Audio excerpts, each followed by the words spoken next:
Bom, eu já te sigo há um tempo, né? Já acho que desde o do início do canal do DBA-OCM no YouTube, eu tô lá. A procura mesmo de conteúdo, igual você diz, um conteúdo inteligente, né? E que a gente não encontra na internet, assim, de uma forma mais inteligente. E aí eu comecei a seguir e logo em seguida vocês fizeram um masterclass e eu achei muito legal pela questão prática, né? Então aquilo ali para mim é um diferencial, né? Porque a gente está trabalhando na área e aí você está naquele dia a dia e aí você não se desafia mais, né? Seus desafios são os problemas que acontecem no dia a dia e é sempre mais do mesmo. Falei, vou entrar aqui, vou tentar a certificação. As aulas são muito bem didáticas, né? Muito bem autoexplicativas, porque uma coisa é você pegar ali e ficar passando slide, né? O que tem que ser feito? É prática. Da mesma forma são a didática das aulas de vocês. É ali, é comando por comando, explicando e fazendo. Não tem como ser diferente disso, cara. Falei assim, olha que canal interessante, né? E aí eu fui assistindo, fui gostando da metodologia, da forma que é passada, né? Essa metodologia que você passa aí dessa maneira me chamou muita atenção. Quem está procurando realmente, né, uma especialização, procurando conhecimento, não tem como não gostar desse teu conteúdo. Não tem. Eu já procurei vários outros, tá? Nesse tipo de conteúdo, essa bagagem toda sua, né? Com todo esse conteúdo, que não é pouco, é bastante coisa. Em relação ao que eu já tenho olhado por aí, de todos que eu procurei, que eu encontrei por aí, o seu bate em tudo.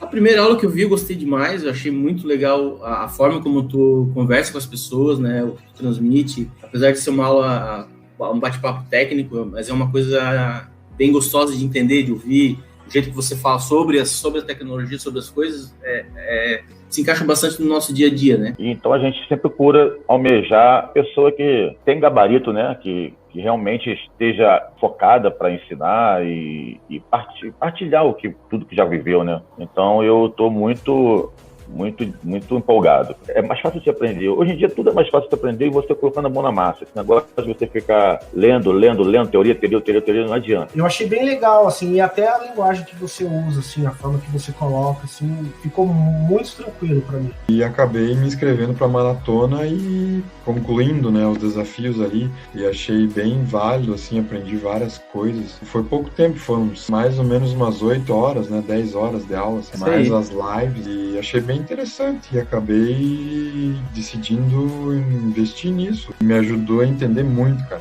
Me ajudou a entender muito, assim, principalmente aqueles selects da memória, enfim, da instância, sobre o select, não é um monte de teoria jogada para cima, assim. Você tá vendo os locais de memória que tal processo tá ocupando e aquilo ali que ele tá fazendo tal coisa dentro do banco, entendeu? E eu posso dizer, sem dúvida alguma, que ele é um excelente profissional, um dos experts mais respeitados que eu já tive a oportunidade de trabalhar. Sem dúvida, eu recomendo o método e o conteúdo que o Brito tem a oferecer nesse assunto. O pessoal do DBA-OCM aí, agradecendo muito vocês, porque a metodologia de ensino é muito legal, os feedbacks, né? Eu já fiz outros cursos, eu fiz 2 cursos de Oracle antes. Foram bons, sim, né? Agregaram alguma coisa, mas esse está agregando mais, esse está bom. Esse eu, inclusive, estou indicando para vários amigos. Inclusive, convidei uma colega hoje, para ela que ia mandar o link das suas aulas, daquelas aulas gratuitas lá que vocês têm no YouTube, para ela ver como é que é. Depois aqui, até dando uma olhada depois em escolas, assim, na internet, realmente eu não vi nenhum trabalho nesse sentido, assim, do jeito que a DBA-OCM faz, do jeito que você faz de trazer a galera, assim, mostrando o básico, tipo assim, incentivando mesmo, falar, velho, você dá conta, vamos entrar aqui na comunidade, tem uma galera que vai fazer junto contigo, assim, também, bora pro próximo nível. Realmente é um trabalho, assim, muito foda, velho, muito bacana, parabéns mesmo. Aí eu vi que você era um dos OCMs, né, tem, na época, acho que até hoje deve ter uns 4 OCMs só, né, no Brasil, né? Da época que eu andei verificando, eram 4. OCM é OCM, né? Sim. Respeito, né? Eu consegui resolver o meu problema, né? E, cara, desde quando eu vi lá os teus vídeos lá, da forma de explicar e tudo, bacana, já me cadastrei logo no canal. Mas eu fiquei espantado, assim, com a qualidade da maratona mesmo e da metodologia que vocês usam, porque... É como eu te disse, né? A gente procurando conteúdo na internet, hoje a gente vê mais do mesmo, que é o pessoal fazendo muita propaganda e ninguém oferecendo um conteúdo que de fato te ajude? Cara, para mim, desde que eu conheci o DBL CM Club, tá sendo minha curva de aprendizado, tá só subindo. Para mim foi importante demais, é o que me colocou nos trilhos para conseguir chegar onde eu estou almejando chegar.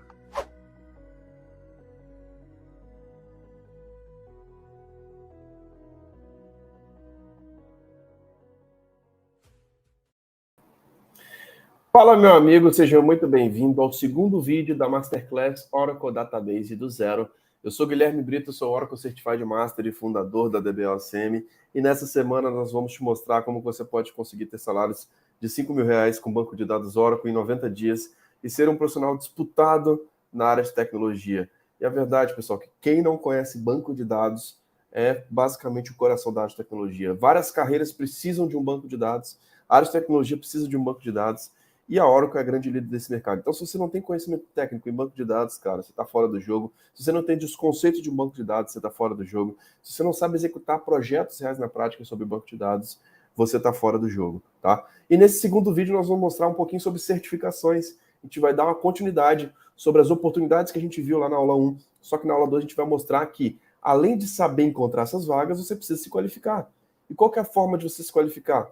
Buscando para especialização. A gente vai falar um pouquinho sobre isso hoje, e muitas vezes uma certificação tem um peso até maior do que uma faculdade.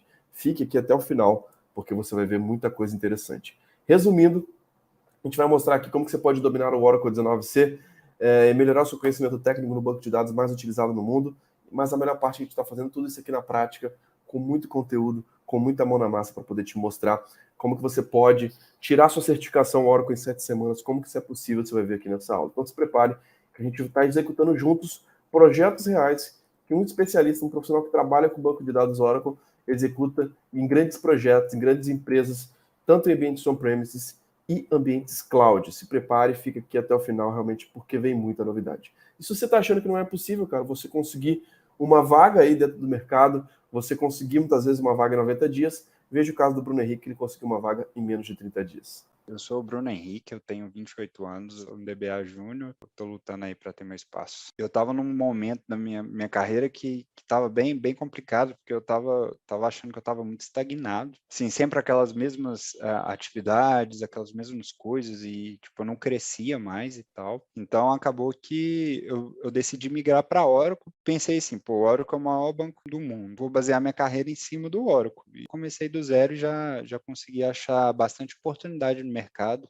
O LinkedIn me alertou, eu me candidatei com menos de 30 minutos. A responsável, né, pelo recrutamento, ela me mandou mensagem, falou assim, olha, faz a prova aí e já participa do processo. Aí foi isso. Não demorou um mês para eu estar empregado. Então, assim, é um momento muito bom na área de tecnologia, né, e na área de banco de dados também. Eu vejo que está muito fácil de conseguir. Eu acho que se a pessoa tiver um pouquinho de força de vontade, querer dar a cara a tapa e crescer, as empresas estão abraçando. Então, isso dá segurança, sabe? Saber que você tem um tutorial ali, um passo a passo, por mais que você pode olhar na documentação, mas é muito diferente você ter uma pessoa para te dar o negócio mastigado, te dar até dicas, não faça isso, faça aquilo e tal. Só para eu ter citado que eu estava estudando para certificação, citado a DBOCM, já me ajudou a passar no processo seletivo, era o que eu buscava mesmo, era essa mentoria, cortar o caminho, sabe?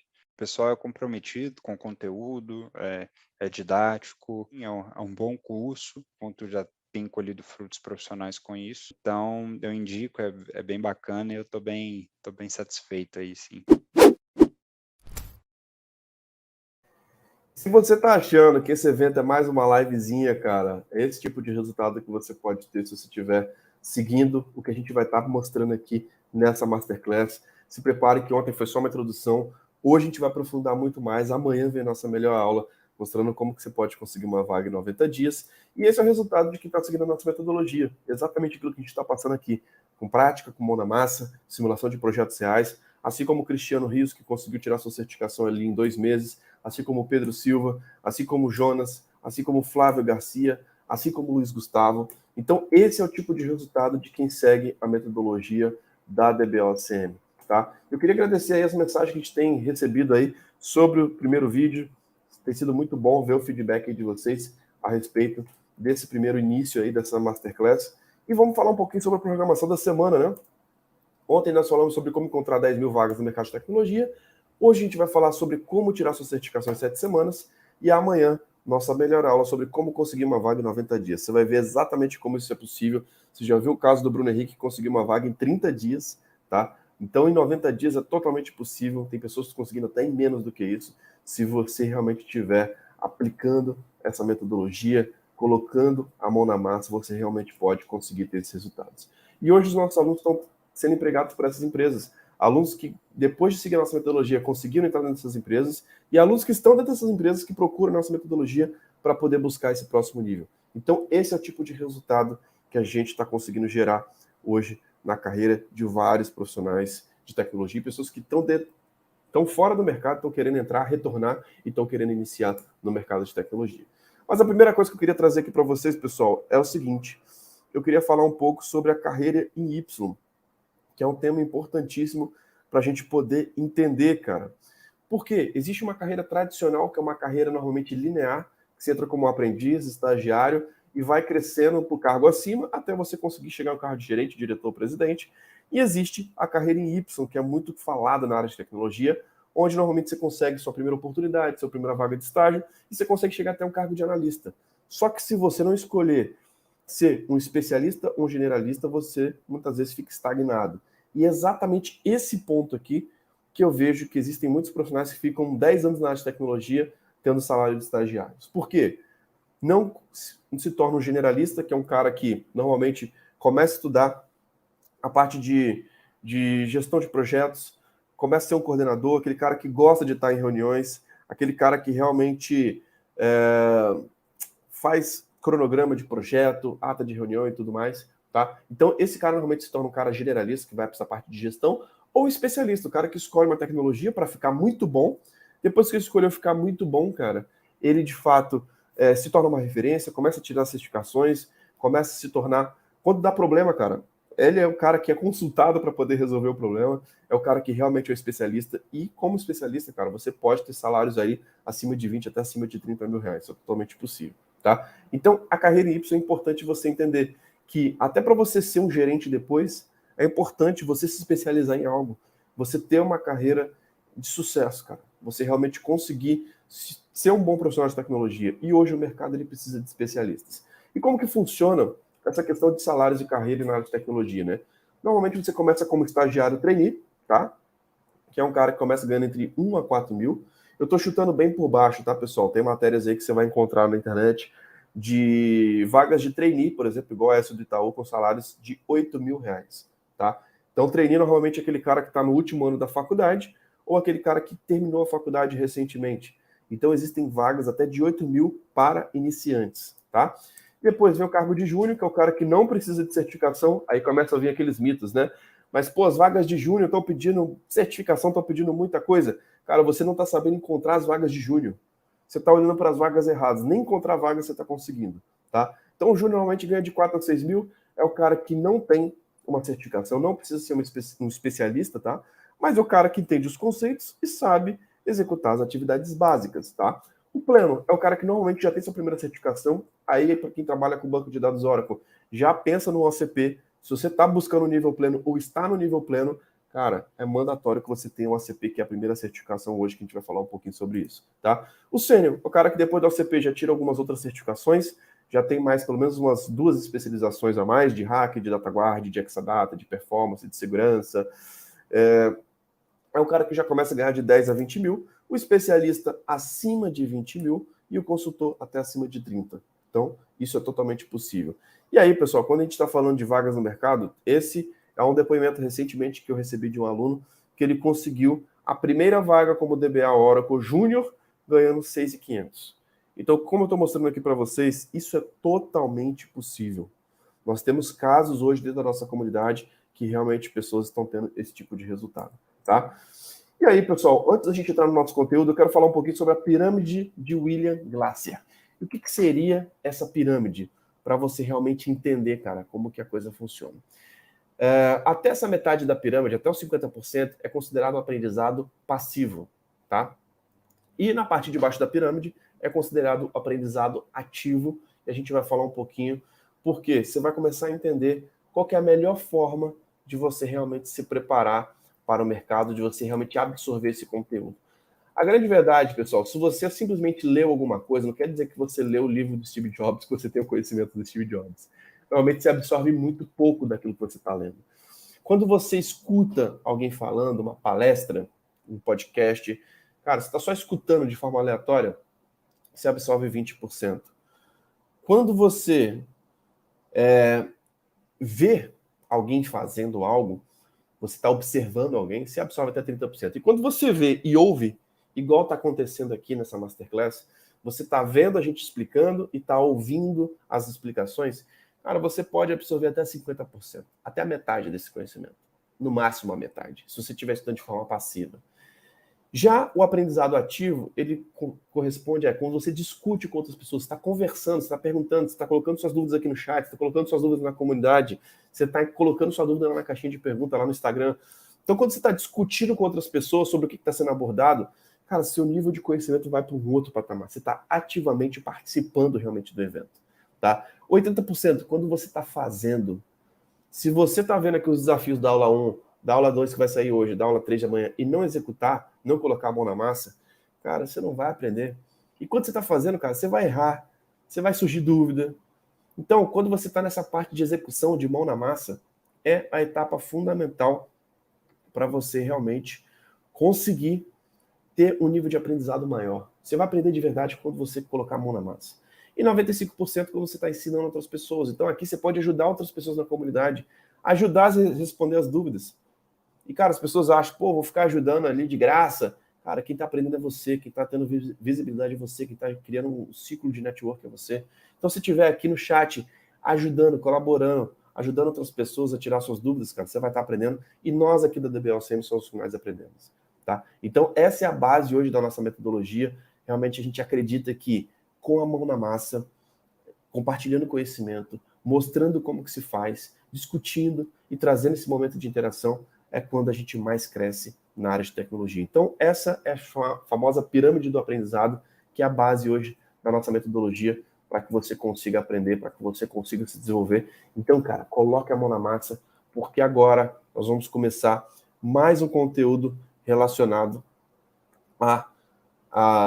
a parte do Oracle Database. Você vai ter que entender agora um pouquinho mais sobre a parte conceitual, já vendo isso dentro do seu laboratório. Então, na aula passada, você já instalou o Oracle do zero, agora você vai começar a ver os conceitos da arquitetura do Oracle na prática, para você ver como que funciona, beleza? Então, vamos lá com o que interessa, vamos lá para mais um conteúdo prático, falando um pouco sobre a arquitetura do Oracle Database, que vai ser fundamental, inclusive, para você tirar uma certificação em 7 semanas. Pessoal, boa noite. Eu sou o JP. A gente vai para mais uma aula hoje. Hoje falaremos sobre entendendo a arquitetura do Oracle Database. É uma aula mais overview, né, de como funciona a estrutura, a arquitetura do banco de dados Oracle. E a gente não vai aprofundar muito nos itens, isso vem nas aulas sequenciais do curso, mas é importante saber como funciona de forma geral o banco de dados Oracle, beleza? Lembrando que esse vídeo vai estar disponível por 24 horas aqui no canal, depois disso na plataforma de alunos, a documentação utilizada aqui vai junto, né, todo o procedimento que a gente criou aqui. É uma aula hoje mais teórica, mas é importante ter esses conceitos bem definidos junto de vocês para poder fazer as próximas aulas, né? Deixe sua pergunta aqui no chat, que eu respondo no final da aula, e aí a gente vai trocando uma ideia sobre os temas na sequência aqui. Beleza? Vou compartilhar minha tela com vocês para a gente dar início.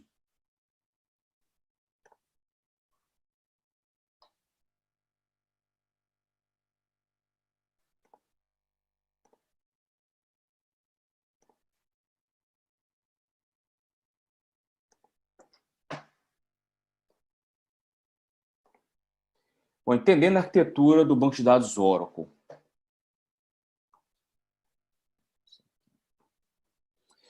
O que é o banco de dados Oracle, né? Deixa eu falar muito por aí, para você que é de TI, principalmente, ouve falar, mas nunca pôde aprofundar tanto no tema. às vezes com outros bancos de dados, mas mais profundamente no banco de dados Oracle.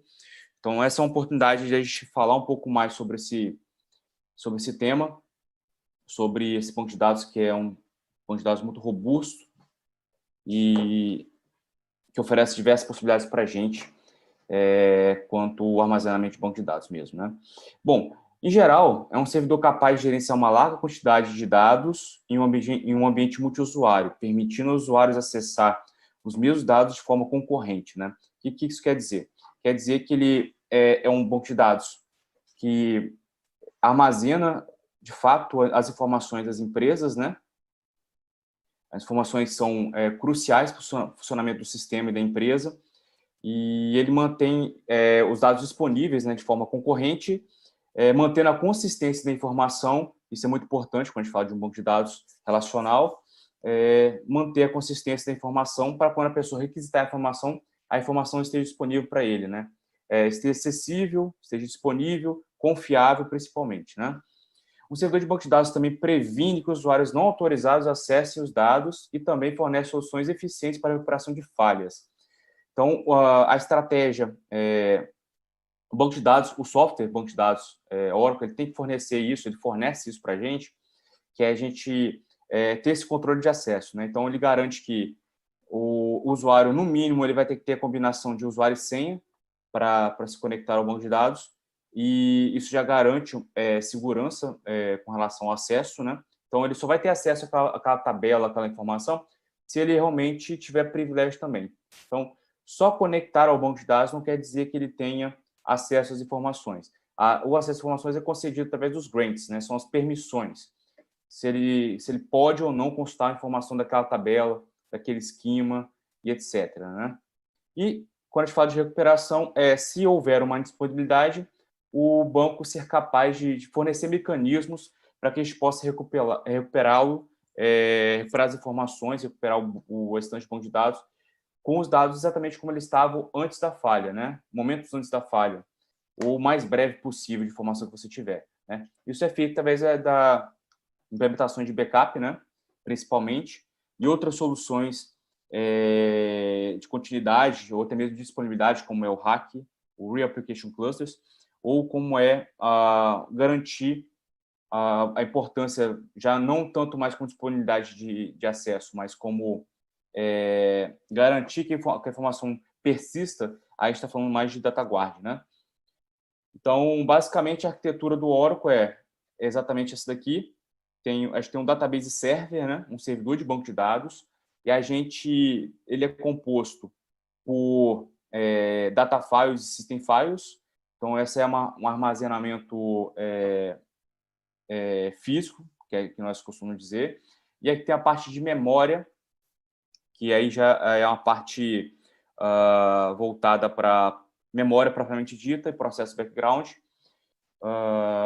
Então, essa aqui é a estrutura do database server, a combinação desses dois, a gente tem um banco, né? Então, são os dados efetivamente com processos, mais memória, a gente tem o database server, né? E tem os mecanismos no meio do caminho, que é o listener, que ele é responsável por intermediar essa conexão do cliente, do processo cliente, né? Com o banco de dados. Então, ele faz esse intermédio aí. A gente vai falar um pouco mais especificamente a seguir.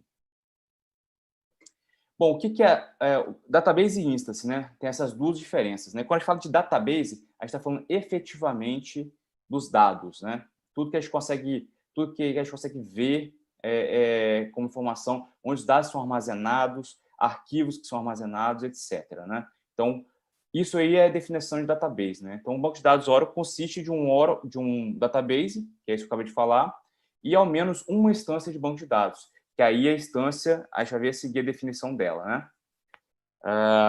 Então, um banco de dados, ele tem pelo menos uma instância, né? Tá? 1 para 1.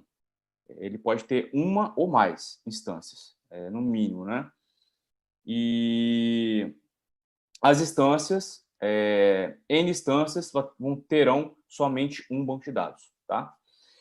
Então, o que é o banco de dados? É um conjunto de arquivos localizados em um disco que armazena os dados. Foi exatamente a definição que a gente fez agora, né? Esses arquivos eles podem existir independentemente da instância de banco de dados. O que isso quer dizer? Isso quer dizer que, Se eu derrubar a minha instância estiver fora, instância, vai ver a definição a seguir, se ela não estiver rodando, que é memória e processo background, os arquivos de banco de dados continuam existindo, né? Então, a instância pode estar fora, o banco pode estar inacessível, mas os arquivos continuam existindo da mesma forma. Então, quando a gente fala de database, efetivamente está falando de armazenamento do banco de dados. Seria exatamente isso daqui.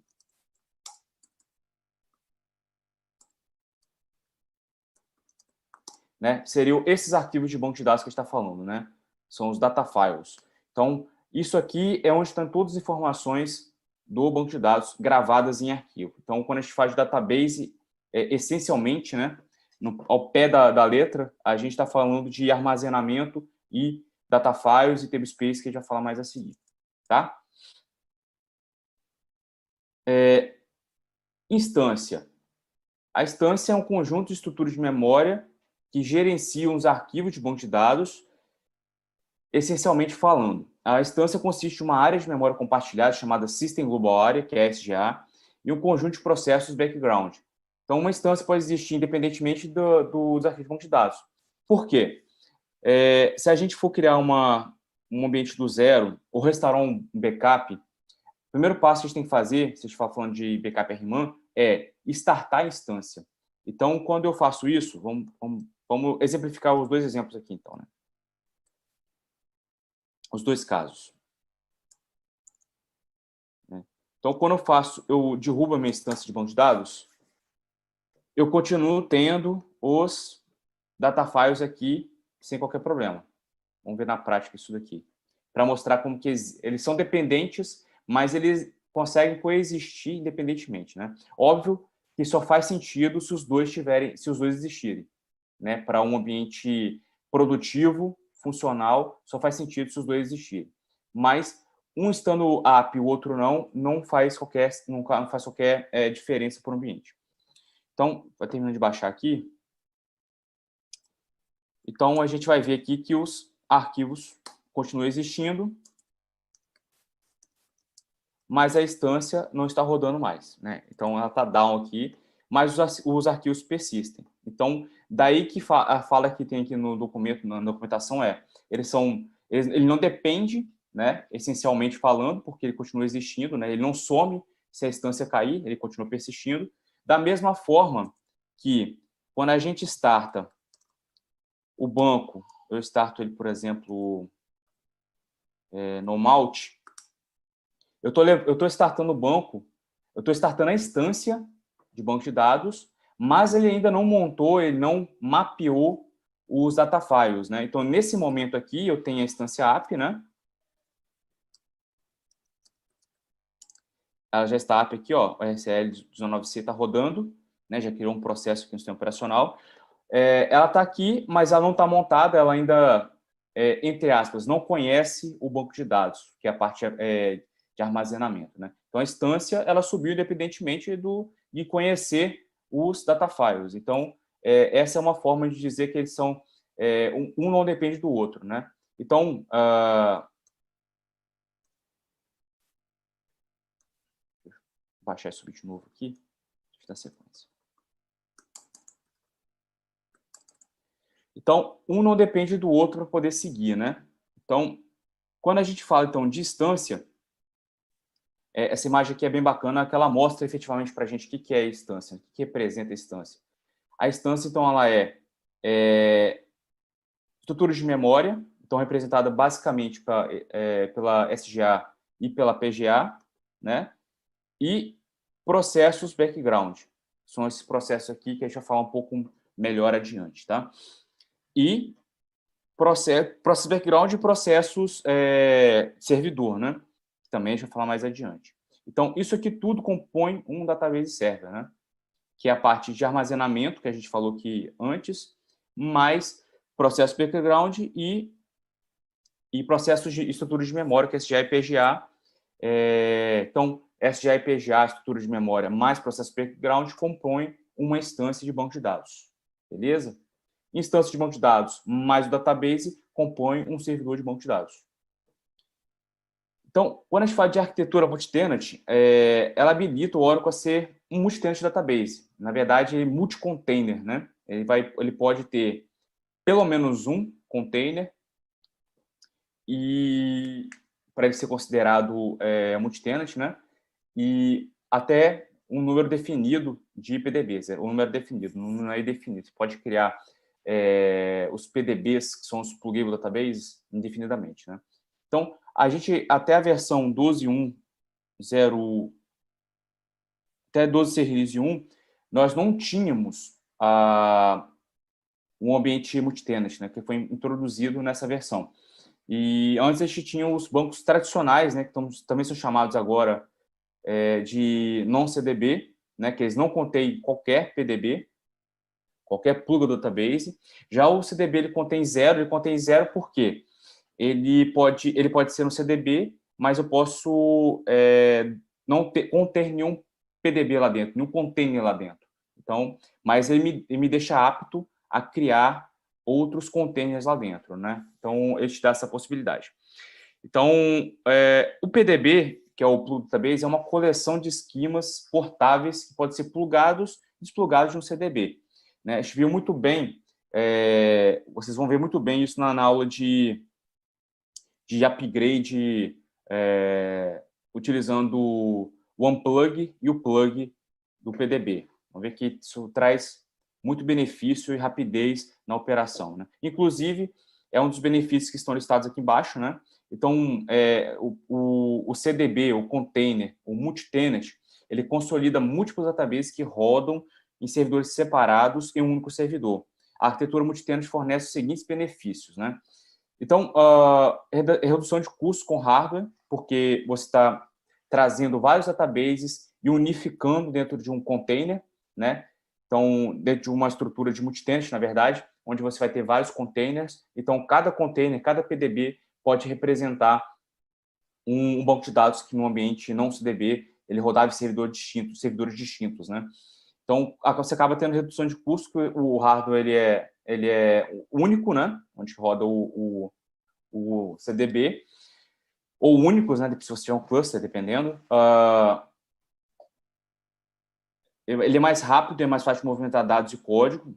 Gerenciamento e monitoramento é mais fácil, porque, na verdade, agora você tem um único database na arquitetura multi-tenant, né? Você tem um único database, então você acaba sendo mais fácil de você monitorar e gerenciar.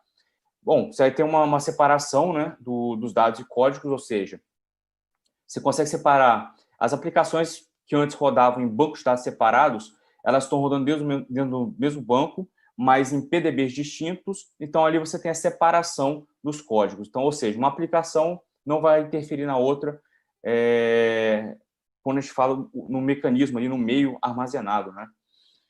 Separação dos deveres de um PDB Administrator, que gerencia os PDBs, nos quais tem privilégios, e o CDB Administrator, que gerencia o CDB por completo, né? Então, existe essa role PDB Admin, quando a gente vai criar um PDB, que é exatamente para você conseguir ter essa diferença de papéis, né? Você consegue designar para um DBA, ou uma pessoa, essencialmente, que vai administrar aquele PDB. Então, ela vai ter poderes, alguns poderes, poucos, mas com privilégios mais apurados, para poder gerenciar aquele PDB. Mas ele não conseguiria gerenciar o CDB ou o database como um todo, né? O ambiente por completo. Que aí fica na figura do DBA realmente, que vai ter essa permissão, esse privilégio, que vai ser administrador daquele ambiente. Então, você tem essa separação. Você consegue dar alguns poderes para quem tiver o PDB Admin, né, o PDB Administrator, para ele executar algumas poucas tarefas de administração quanto administrando um PDB. O upgrade é mais fácil, utilizando um plugin, como eu comentei. Tem aula nossa sobre isso, então mais adiante, se você não viu, já vai poder ver. É realmente bem mais rápido do que fazer, se você tivesse que fazer de um CDB por completo, ou um ambiente não CDB, por exemplo, né? Seria bem mais tranquilo. Então, te dá essa praticidade. Possibilidade de configurar limites de performance para memória e I/O, né? Leitura escrita a nível de PDB, além de diversos outros benefícios. Então, assim, você consegue realmente limitar recurso, né? A gente também já fez aulas sobre isso, sobre Resource Manager, etc., para, de forma a limitar a utilização de memória, CPU e I/O no PDB, beleza? Então, você consegue fazer isso também, é possível. Aqui tem uma figura que exemplifica o PDB, né? O CDB, o ambiente multitenant, né? Na verdade, a gente tem um banco chamado MyCDB, ele vai ter um container root, esse é o container principal, é como se a gente realmente tivesse um ambiente num CDB, até então, nessa camada ainda, né? Só que ele é preparado para trabalhar com outros containers, que são aqui, ele dá 2 exemplos do HRPDB e SalesPDB, né? São 2 PDBs distintos, né? Aparentemente para aplicações distintas também. Então, ele está plugado aqui no container root, né?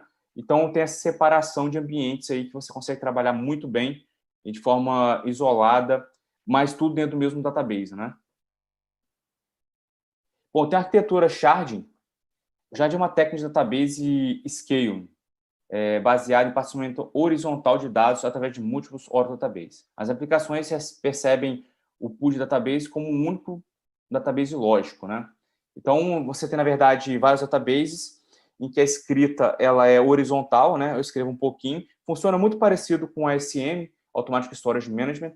Vocês vão ver aula sobre isso também mais adiante, já temos aula gravada. Então, a ideia é muito parecida, só que ao invés de discos, eu estou escrevendo em databases separados, tá? Então, o benefício-chave disso aí é para aplicações do OLTP, que inclui a escalabilidade linear e tolerância à falha e distribuição geográfica dos dados. Claro que você vai precisar ter uma arquitetura muito boa, uma infraestrutura muito boa para poder comportar isso daí, porque quando a gente fala geograficamente separados, você pode ter alguma latência de rede entre ambiente, entre data centers, etc. Então, realmente, isso tem que ser muito bem avaliado antes de você optar por essa possibilidade, né? Então, é uma técnica que se adequa muito bem com ambientes Oracle Cloud, que a gente tem tido muitas aulas a respeito também, né? Então, o passamento horizontal envolve distribuir uma tabela entre os bancos de dados Sharding, de modo que cada banco contém a tabela com as mesmas colunas, mas com um subset de linhas diferentes, né? Então, a tabela vai existir em todos os bancos, mas em todos os bancos separados geograficamente, por exemplo, e cada um desses bancos vai ter um pedacinho da tabela, um subconjunto de dados na tabela, né? Aqui tem as figuras do Shard, né? Aqui é um ambiente tradicional, né? Essa primeira imagem aqui, em um database, como funciona, e aqui uma tabela com arquitetura Shard, né? Em três databases. Então, a gente tem conjuntos de dados em databases distintos, né? Em 3 databases, esse exemplo aqui, né? E aqui uma outra imagem que também retrata esse cenário do sharding que está falando. Da forma como é distribuída as informações. Agora falaremos sobre database storage, né? Armazenamento, estrutura de armazenamento de banco de dados. Bom, o database pode ser visto da perspectiva lógica e da perspectiva física. Os dados físicos são visíveis a nível do sistema operacional, como, por exemplo, quando utilizamos como DLS do Linux para listar os datafiles do banco de dados, que foi exatamente isso que nós fizemos aqui, né? Esse comando ls, que é o listar aqui no Linux, ele vai trazer para a gente tudo que tiver dentro desse diretório, que é esse caminho completo aqui, diretório datafile. Então, isso aqui é quando a gente fala de armazenamento físico do banco de dados, que são os arquivos, a gente consegue ver, eles são palpáveis, né? Os dados lógicos, aí tem um exemplo, são tabelas e table spaces, né? São um tipo de armazenamentos lógicos, eles possuem significado basicamente para o banco de dados. Uma vez que as informações podem ser manipuladas através de comandos SQL e que o sistema operacional não consegue realizar. Na verdade, é exatamente isso, porque aqui a gente tem os arquivos, mas fisicamente falando, né, a gente consegue ver, mas a gente não consegue ver tabela por aqui. A gente não consegue, via sistema operacional, selecionar uma tabela, informações de uma tabela.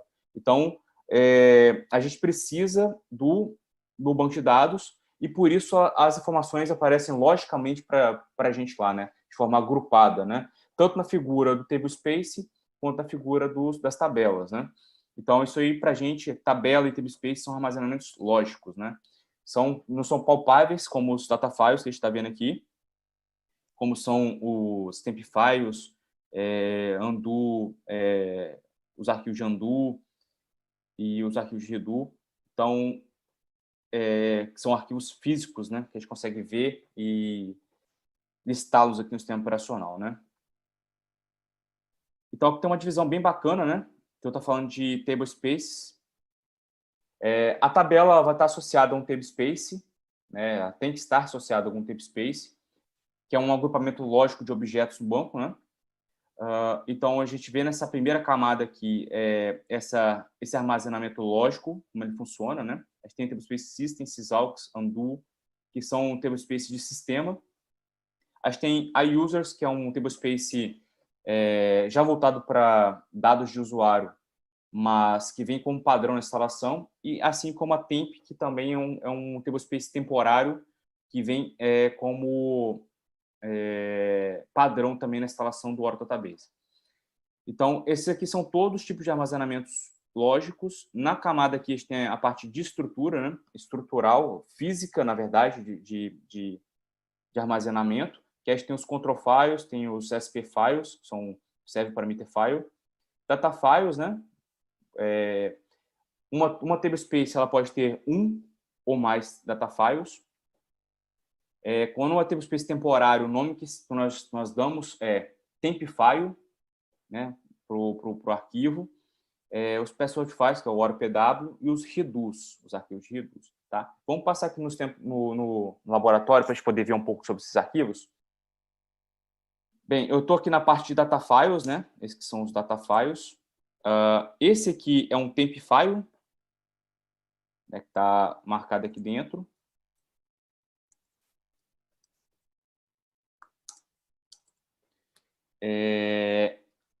Nessa pasta, eu estou utilizando o Oracle Managed Files, que é o OMF.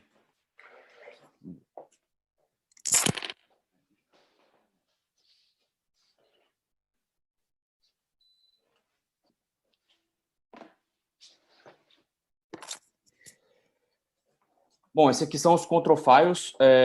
O control file pode ser um ou mais arquivos de controle, né? Então, esse aqui só tem um. E ele está dentro. Eu estou utilizando o Oracle Managed Files, que é o OMF, que é um mecanismo que você define o diretório. Nesse caso aqui, o meu está definido até o 04 hora data. E, por padrão, quando utilizado o OMF, o Oracle coloca o DB Unique Name da instância, que chama ORCL19C, e aqui embaixo ele coloca toda a estrutura desses arquivos que está falando, que é control file, os redus que ficam localizados nesta pasta. Eu tenho 3 redus, são 3 tamanhos. Vamos pegar aqui o documento que a gente vai vendo um por um aqui, né? Então, os data files, cada Oracle Database tem um ou mais data files físicos que contém todos os dados do banco de dados. Na verdade, efetivamente, são os dados armazenados. E neles existem dados lógicos, que são as tabelas, índices, por exemplo. Então, são esses caras que a gente estava vendo aqui, né? São os data files. A gente está listando aqui dentro desse diretório de data file. A gente consegue ver todos os data files e temp files existentes aqui. Control file. Cada Oracle Database tem pelo menos um control file. O control file contém metadados das especificações de estrutura física do banco de dados, incluindo o nome do banco de dados e localizações dos data files. Então, sem o control file, você não consegue startar uma instância de banco de dados, né? Ele é crucial para você startar a instância, e ele faz todo esse controle de saber onde cada arquivo está presente, em qual diretório está presente, por exemplo, né? Então, eu vou fazer aqui acho que vou fazer uma parte prática aqui, que é fazer um backup do control file, né? Que é esse arquivo que a gente está listando aqui. Se a gente abrir esse arquivo, ele está em modo binário, né? Evidentemente, a gente não vai conseguir ler as informações se a gente tentar visualizar o arquivo, abrir o arquivo, né? Então, quando a gente faz esse Alter Database Backup Control File to Trace, nós conseguimos abrir e vai gerar um trace com o conteúdo, com a estrutura do control file. Então, a gente consegue ver como é que está configurado, né, o control file. E também isso aqui é muito útil para você, se você eventualmente precisar recriar o control file com alguma alteração, por exemplo, estrutural, diretórios diferentes, é um cara que você pode utilizar ele com bastante praticidade, né, que vai ser um arquivo texto. Então, vamos tentar fazer esse cara aqui, ó.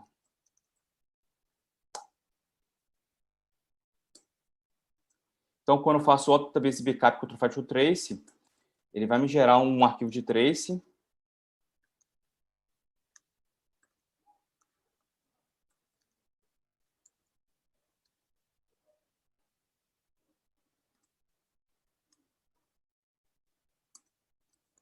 Possivelmente esse último arquivo aqui, ó.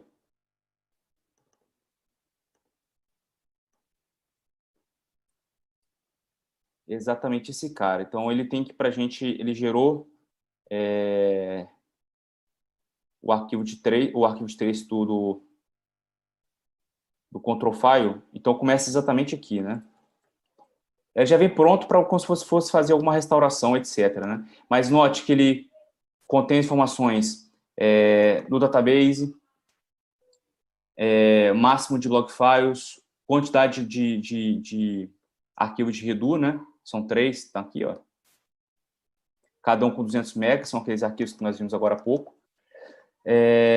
Máximo de instâncias, aí já é como se fosse voltado para comportar o cluster, né? Número máximo de data files, que é 1024. Tempo máximo de histórico de logs.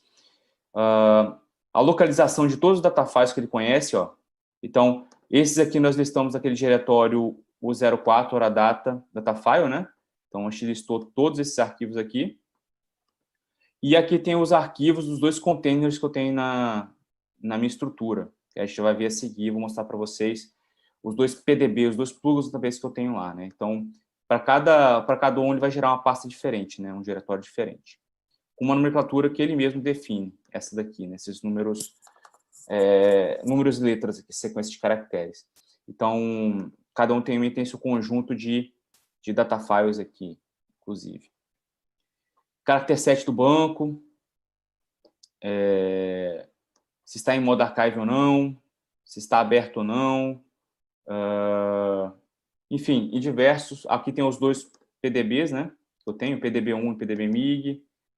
Então, aqui tem todas as informações, né, para você te ajudar a recriar o control file se você precisar, ou fazer alguma alteração de alguma outra forma que seja necessária no seu ambiente, né?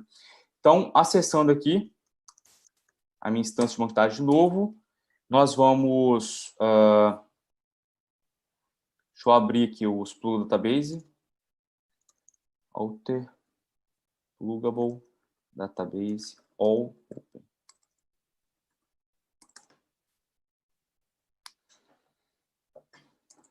Show PDBs. Então, aqui vai me mostrar todos os PDBs que eu tenho, né? Eu estou conectado no meu container root. Show com name. Ele me mostra onde que eu estou conectado. Eu estou conectado no meu container root.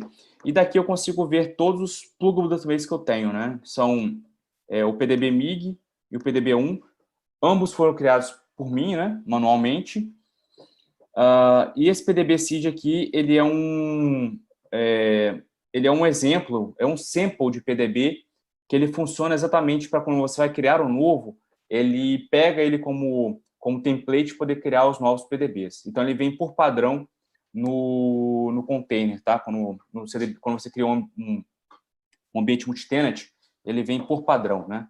Então, eu posso navegar entre os PDBs aqui, com o comando alter session set container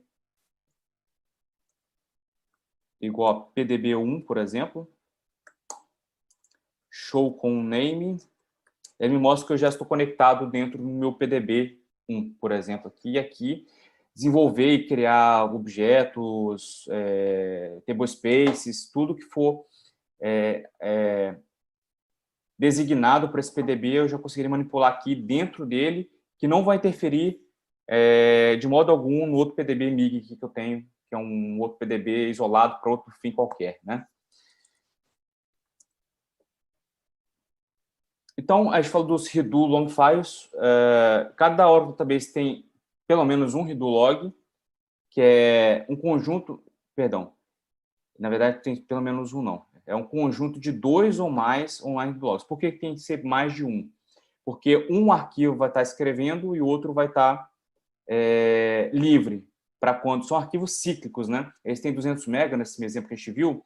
Então, quando ele enche, ele arquiva e o outro arquivo começa a escrever os arquivos, né? Então, o que esse cara faz? Ele registra todas as alterações realizadas no banco de dados, essencialmente falando.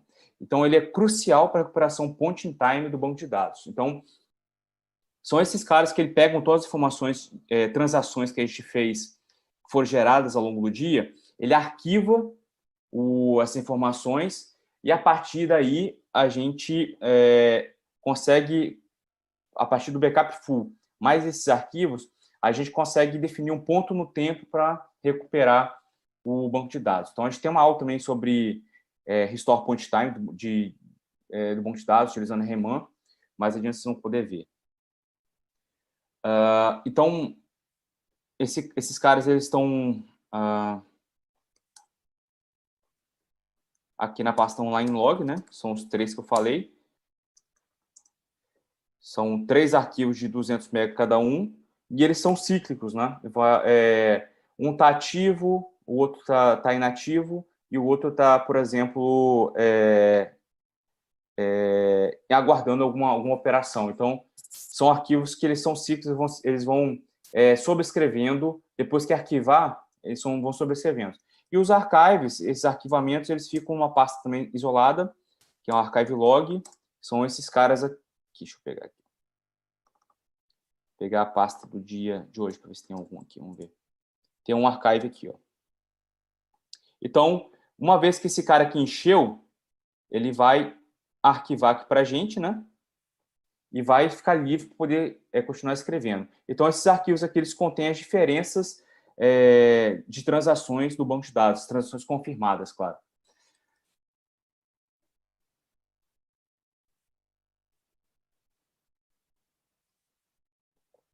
A gente tem outros tipos de arquivos importantes também, que são o SPFile e o PFile. O Serve Parameter File, que é o SPFile, ele é um arquivo binário.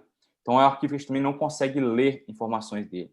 Já o PFile, o Parameter File, a gente consegue ler as informações dele, que é um arquivo texto, né? Então, por padrão, eles ficam nesse diretório aqui, Oracle Home/dbs.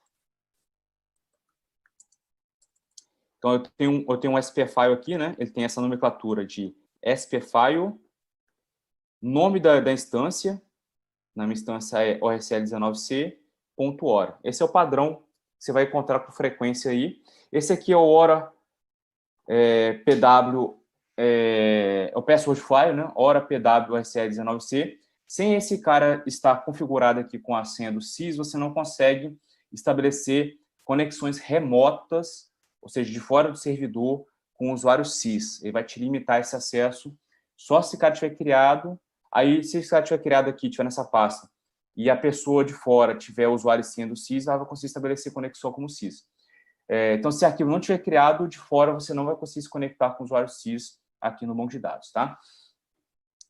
E como é que se cria um parameter file, que é o arquivo texto, que caso eu venha precisar editar esse arquivo, né? Como é que eu consigo criá-lo? Eu faço um create pfile igual. Defino o diretório que ele vai gerar o arquivo. No caso aqui, eu defino como home Oracle. Defino aqui o nome do pfile, é o nome que eu quiser dar, não tem problema. Padrão, com padrão, init, ORC, aí o nome da sua instância, né? No meu caso é ORCL19C, .ora, from SPFile. Então, vai valer desse arquivo SPFile aqui, que é o binário, e vai me gerar um arquivo texto. Vamos abrir esse arquivo para ver como é que ele está lá.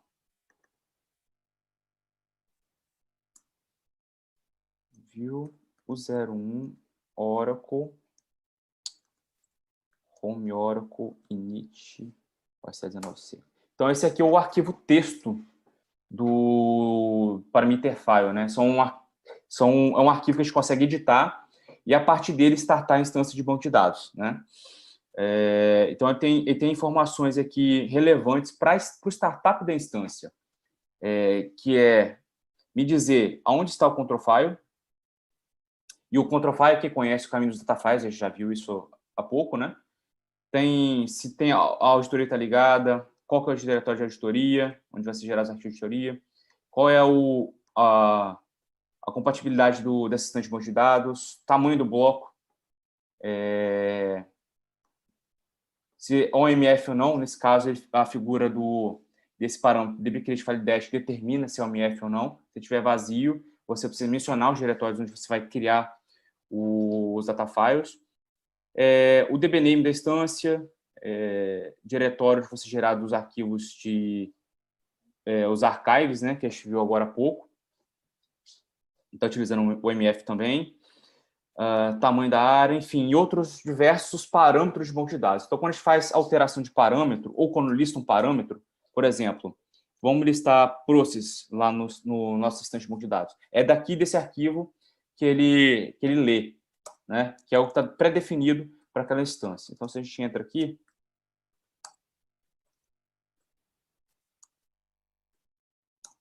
process, ele me mostrou aqui esse cara aqui, ó. Aqui ele funciona com o Coringa internamente, por isso que eu não digitei o nome completo, mas ele consegue entender todas as referências que existem de parâmetro como process, ele vai trazer para a gente aqui, né? Então, o parâmetro que a gente viu lá no pfile é o que está configurado lá no spfile também, né? E a gente consegue listar conectando via SQL Plus na instância de banco de dados, né? Então, a gente consegue consultar todos os parâmetros da instância com show parameter, né? Show parameter, o nome do parâmetro que você quer ver. Então, tá aqui, por exemplo. O que eu digitei show, ele também consegue entender, acho que até as 3 primeiras letras, e consegue entender o comando que eu estou utilizando, né?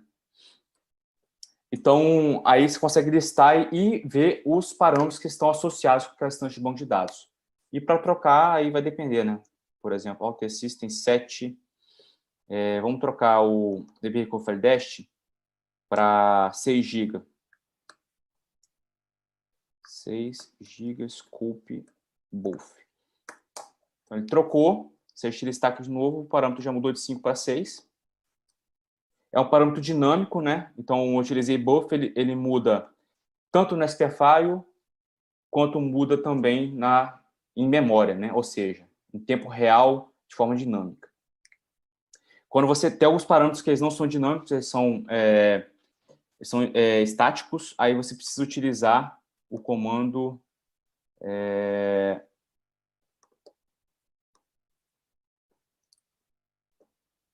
5 GB scope igual a SPFile. E nesse caso aqui você precisa, ele troca, mas só vai ser efetivado como ele é estático quando você reiniciar a instância de banco de dados. Aí ele passa a ter o valor 5 GB de novo.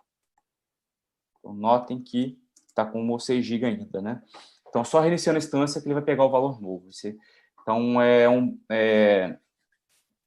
essa diferença entre parâmetros estáticos e dinâmicos, né? Esse aqui é um parâmetro dinâmico, como a gente viu, mas como eu mencionei como o escopo dele vai ser SPFile, ele não vai mudar em memória, ele vai mudar somente no SPFile. Então, na próxima restart, ele vai vir com o valor correto, né? Tem parâmetros da instância de banco de dados que são somente estáticos. Então, o scope buffer aqui para mudar em memória, ele não vai funcionar. Beleza? Continuando aqui na parte de estrutura de armazenamento, armazenamento lógico, né? A gente tem os data blocks, que ele é a menor unidade, né? o nível mais fino de granularidade em que os dados do Oracle Database são armazenados.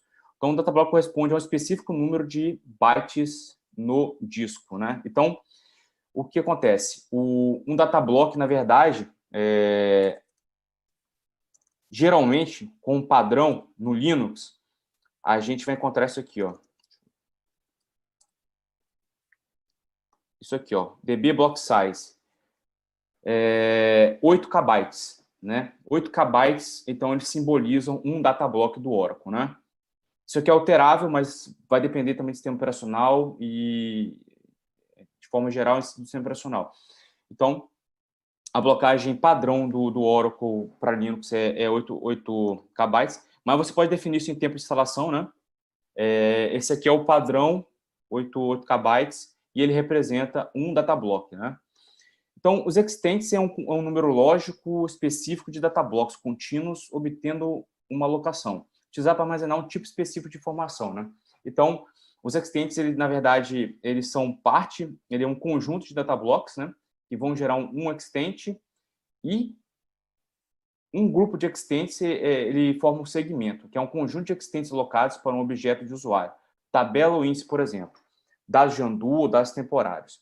Então, quando a gente vai alocar uma informação, e a informação, por exemplo, ela tem 1 mega de informação, né? Então, a gente tem que fazer, o Oracle ele tem que buscar, dentro do segmento, uma quantidade contínua de extents, e, consequentemente, de blocos, né?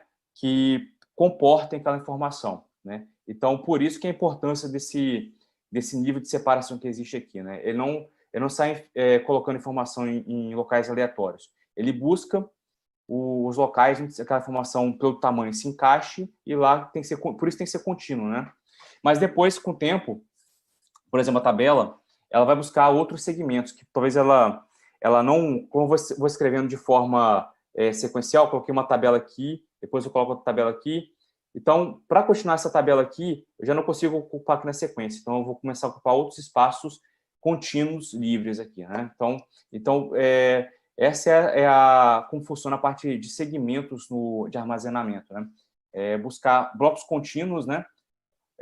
Para poder abrigar os segmentos contínuos, né? Acho que é a melhor definição, para abrigar aquela informação que ele precisa de acordo com o tamanho, né? Já que os tamanhos podem ser das mais variadas formas, né? Mais variados valores. Tablespaces, a gente falou um pouquinho no começo, que ele é dividido em unidades de armazenamento lógicos, chamados tablespaces, o database, né? Ele é dividido dessa forma. Um tablespace representa o container lógico para segmentos, né? Então, todos os segmentos aqui, na verdade, são, que a gente falou que tabelas, índices, segmentos de lobby, são realmente armazenados dentro de tablespaces. E aí você tem a separação lógica ali, né? Você pode separar, por exemplo, você pode ter um tablespace para dados, onde você vai ter somente dados, você pode ter um tablespace somente para índices, um tablespace somente para lobbies, você pode ter um tablespace somente para tablespaces diferentes para aplicações diferentes, né? Segmentar dessa forma, né? Ou seja, uma aplicação não vai estar compartilhando o mesmo tablespace de uma outra aplicação. Então, você consegue segmentar de forma lógica esse armazenamento, né? E aqui tem uma imagem bem bacana, né? Nessa coluna aqui, a gente tem a parte lógica de armazenamento, que aí está falando de tablespace, segmento, extent e Oracle Datablock. E na coluna aqui da direita, a gente tem a parte física, né? Que é o bloco do sistema operacional, que são aqueles 8 bytes que a gente está falando, 8 KB que a gente está falando, né? Com os datafiles, que é aquela parte que a gente consegue listar e visualizar no sistema operacional, né? Então, aqui tem uma separação bem interessante, né? E aqui está as proporções, né? Então, um Oracle Datablock, ele tem mais de um bloco do sistema operacional, né? Então, se a gente pegar aqui, tem um bloco, um Oracle Datablock, ele tem 8 KB, né? Então, aí tem as locações dentro desses KB da quantidade de blocos do sistema operacional, né?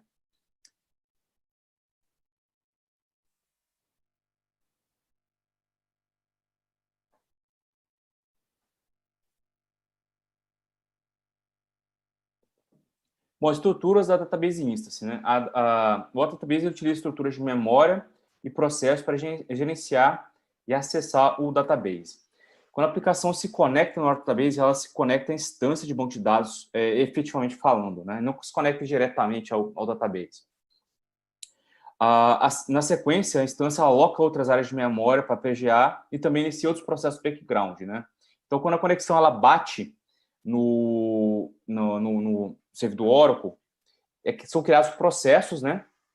Que a gente vai ver um pouco melhor adiante, para estabelecer conexão com o banco de dados e, então, manipular a parte física do banco de dados, né? Que é efetivamente o banco de dados, que a gente estava definindo no começo, né?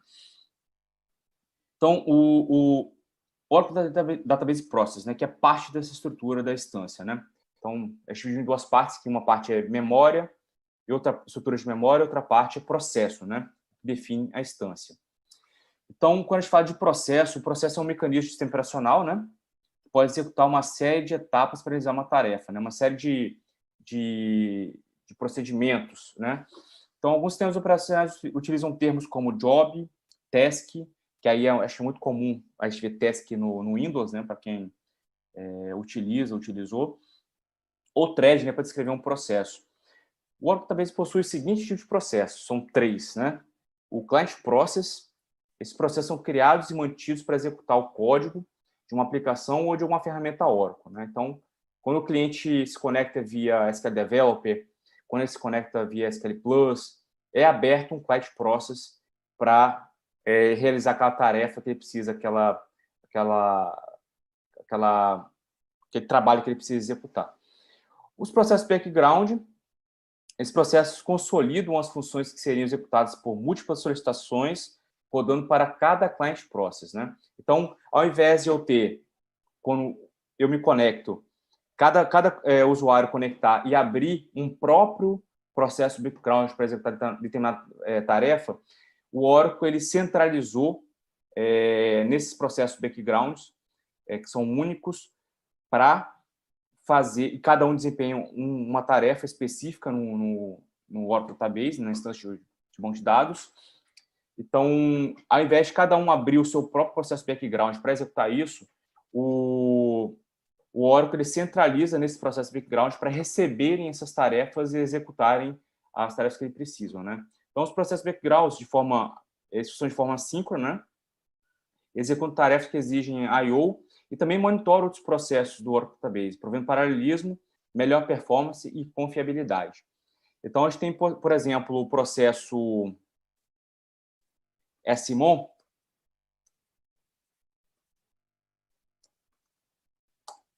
que ele é o processo que ele gerencia, é o System Monitor. Ele gerencia a instância de banco de dados, ele monitora os demais processos. Então, se esse cara aqui ele não estiver rodando, fatalmente a sua instância também não está operando, né? Então, ele é um dos principais processos background que existem na instância de banco de dados Oracle. Então, se eu fizer comando top, eu consigo listar algum desses processos, né? Vou ver se algum aparece aqui. Ó, aqui eu tenho... isso aqui são todos os processos background, né? Que estão rodando aqui, que mantém, na verdade, a instância ativa, né? Então, a gente tem um tópico que a gente vai falar de forma mais aprofundada dos processos background, tá? Não se preocupem. A gente tem o Server Process, esse processo se comunica com o Client Process, interagem com o Oracle Database atendendo a requisições, né? O que significa isso? A gente tem uma sequência, né, de operação aqui, né? A gente tem um determinado usuário, ele vai abrir ele abre um Client Process, o Client Process cria um Server Process, que esse sim vai se comunicar com a instância de banco de dados e fazer aquele papel de levar informação e trazer informação para quem está solicitando, no caso aqui, esse usuário de RH que está descrito na figura, né? E aqui a gente tem uma figura que contempla os processos background, né? Esses em vermelho aqui são os processos obrigatórios, né? Ou seja, eles existem no banco de dados, todos eles obrigatoriamente devem existir, minimamente para rodar uma instância de banco de dados. E aqui tem alguns opcionais, né, que esse aqui é de archive, por exemplo. Então, bom que estar em modo archive log ou não. Isso é uma geração daqueles archives que a gente estava falando.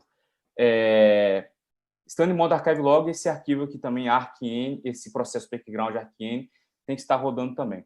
E processos slave, né? Então, tem paralelismo, etc. aqui, que possa entrar. Vai depender também de como você está utilizando, se você pode ou não utilizar paralelismo, se for enterprise ou não, né? Então, esse é só um exemplo. Então, a gente consegue ver cada um desses processos aqui no sistema operacional. Por exemplo, vamos pegar aqui o PMON, Process Monitor. Também está aqui, a gente consegue ver, está vendo em vermelhinho? Log Writer. Está aqui. LG. WR. Log Writer. DB Writer. Então, eu consigo ver todos esses processos. DB Writer, não sei se é assim. É DBW. DBW. Logo, o DB Writer. Enfim, você consegue listar todos esses processos. Então, eles estão rodando aqui, né? A gente consegue visualizá-los. Essencialmente, esses caras têm que estar rodando para a instância estar saudável e operacional, né? E esses aqui são os opcionais, vai depender das opções que você for habilitando na instância de banco de dados, né? Então, estruturas de memória, a gente já falou de uma parte, né, do que define a instância, que são processos, né? Então, agora a outra parte é memória. A gente também tem uma aula só aprofundada sobre esse tema, então não se preocupe, a gente não vai aprofundar aqui hoje, mas tem aula na sequência que vocês vão poder ver. O Oracle Database ele cria e usa estruturas de memória para utilizar códigos de programação, dados compartilhados entre usuários e destinar áreas privadas de dados para cada usuário, né? As seguintes estruturas de memória estão associadas com a instância de banco de dados. Então, são aqueles dois estruturas de memórias principais, né, que é a SGA e a PGA. Aqui tem a explicação sobre cada uma delas. Então, a SGA é um grupo de estruturas de memória compartilhada que contém dados e controla informações de uma instância de banco de dados. Como, por exemplo, componentes da SGA, temos o Database Buffer, Cache e Shared SQL Areas. Então, o dado que ele fala aqui não é o dado propriamente do banco de dados, a informação propriamente do banco de dados, que estão armazenados nos data files. O que ele tem são, que ele podem ter, até na figura do exemplo que ele deu aqui, que é o Database Buffer Cache, são algumas informações estarem em cache. Então, aí é um dado realmente que ele tem lá uma cópia daquela informação que ele mantém em memória para poder disponibilizar mais rápido para quem está solicitando informação, né? Então, se ele não tem essa informação aqui no cache, no Database Buffer Cache, ele vai buscar essa informação no disco, né? Que aí já é uma recuperação um pouco mais lenta, né? Então, o ideal realmente é você prover mecanismos de manter o maior número de informações possíveis em cache, no Database Buffer Cache, para poder recuperar essas informações, né? E também temos a estrutura de memória principal, que é a PGA, que é a Program Global Area. É uma região de memória que contém dados e controla informações de um server process ou de um processo background. Cada server process e processo background possui a sua própria PGA, né? Então, como é que a gente visualiza esses dois caras e como é que se ajusta, né? Como é que se define os valores? Eu tenho aqui a PGA, né? Na figura de dois parâmetros aqui, que é a PGA Aggregate Limit e PGA Aggregate Target, né? Então, você definindo, esse aqui é o valor definido, né? Esse aqui é até onde que ele pode ir, 2.7 GB, e esse aqui é o valor definido da minha PGA. Mas, efetivamente, todos os processos que for utilizar, eles vão estar utilizando esse valor aqui da PGA. Isso aqui não quer dizer, quando a gente vê essa parte do texto aqui, que cada server process e background possui a sua própria PGA. Isso não quer dizer que cada processo background vai ter 368 MB, né? Na verdade, ele pega uma fatia desse valor para ele e trabalha com aquela fatia, né? Esse aqui é o valor total da PGA e esse valor é distribuído entre os processos, tanto o processo background quanto o processo de usuário que solicita lá a requisição do banco de dados, né? Da mesma forma, a gente tem a SGA,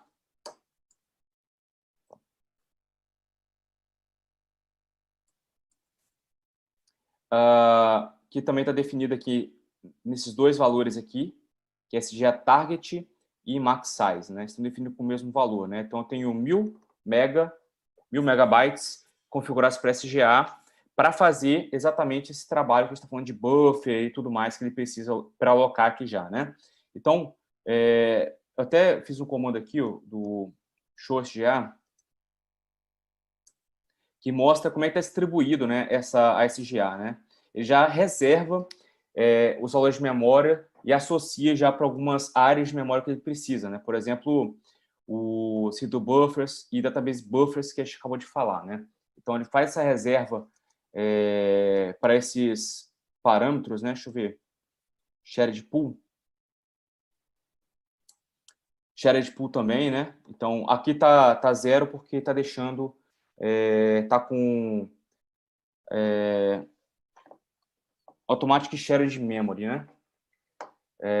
Management. Então, o que é o ASMM. Então, ele consegue... O SGA gerencia esses outros pools de memória aqui, né? Ele vai alocando, ele não está pré-definido aqui, está como 0.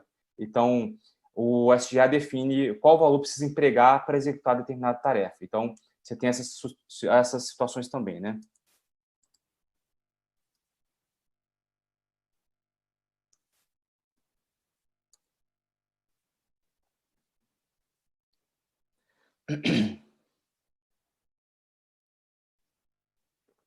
E aqui as figuras que exemplificam, ilustram como é que o que contém, né, nesse montante de memória, né? Então aqui a gente tem, ó, a figura da SGA, né? Então a gente tem aqui o shared pool que a gente acabou de ver lá que está zerado, né? Então a própria SGA está controlando. Tem buffers do flashback, buffers do redo, buffers do large pool, shared I/O, etc. Então database buffer cache, né? Então, e dentro da SGA também tem o in-memory, área in-memory, né? Que é uma característica implementada a partir da versão 12C Release 1, que se configurado, você consegue utilizar em modo colunar, né, de memória, o banco de dados, né? Então, ele não vem habilitado por default, você precisa habilitar se você quiser utilizar. Assim como o flashback também não vem habilitado por default, se você habilitar, ele vai ter um buffer também, vai pegar um pedacinho da SGA para poder rodar o que ele precisa, né? E aqui já a PGA, né? A gente tem a figura do Server Process, né? Associando aqui para a PGA, né? Um usuário, na verdade, pegando um pedacinho da PGA. E aqui são as áreas contidas dentro da PGA, né? Então, a gente tem as áreas de SQL, de memória, sessões de variáveis de sessão de usuário, área de ordenação, área de persistência e execução de comandos, enfim.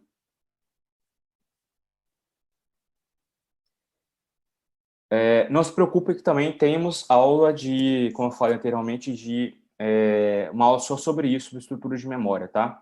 Sobre a instância. Tá um pouco mais aprofundado e com mais detalhes lá.